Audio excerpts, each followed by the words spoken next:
නිවුන් දරුවන් තුන් දෙනෙක්ම මේ ලෝකේ තනි කරලා දාලා දෙමව්පියන් දෙන්නාම සදහටම මේ ලෝකෙන් යන්නම යනවා.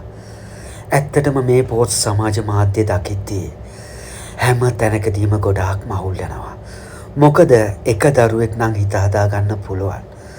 දරුවෝ තුන් දෙනා ඊටත් එකම වයසේ ඒ දරුවන්ගේ වගකීම් හිතද්දී පුදුම විදියට හිතට වේදනාවක් දැනෙනවා.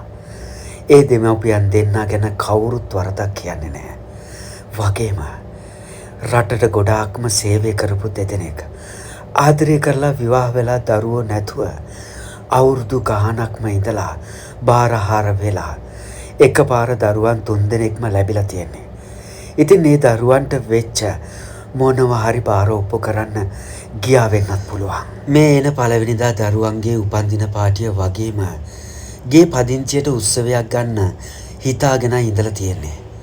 කොයිතරම් කාර්යබහුල වුණත් තමන්ගෙන් වෙන්න ඕන හැම යුතුයකමක්ම වගකීමක්ම ඉටු කරපු කෙනෙක්. ගෝලෙක් වෙනුවෙන් රෑ 12ට වුණත් ඌමනා වෙලාවට එයා කැප වෙනවලු. බලන්න එයා වෙනුවෙන් ලෝකෙ කී දෙනෙක් දුක් වෙනවද? දරුව වෙනුවෙන් වුණත් එයාගේ වරදින් වුණ දෙයක් නෙවෙයි. රෙන්ට් එකට වාහනයක් අරගෙන ඩ්‍රයිවර් කෙනෙක් අරන් ගිය ගමනක්. ඩ්‍රයිවර්ට සුළු තුවාලලු. සර් වගේම නෝනත් මස්සිනත් මේ ලෝකෙන් යන්නම ගින්. හැම දෙයක්ම අංග සම්පූර්ණ වෙලා ජීවිතේ හදාගත්තා විතරයි ජීවත් වෙන්න. මේ සංසාරේ හැටි ඒකයි. දෙමව්පියන් දෙන්න එක්ක දරුවෝ තුන් දෙනාම හැදුනා නම් දවසක දෙමව්පියන්ට වඩා ඉහළ තැන්වලට යනවා නිසකවම.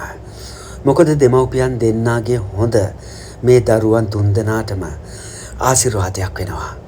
දරුවෝ තුන් දෙනාම එකම තැනක තමයි හැදෙන්න ඕනේ. නිවුණු නිසා මේ දරුවෝ තුන් දෙනාට කොහේ හරි ඉඳගෙන දෙමව්පියන් දෙන්න ආශිර්වාද කරා. ඉතින් මේ වීඩියෝ එක බලන හැමෝම නිවුන් දරුවන් තුන් දෙනාගේ අනාගතයට ආශිර්වාද කරන ගමන්ම දෙමව්පියන් දෙදෙනාටත් නිවන් සුව ප්‍රාර්ථනා කරනවා.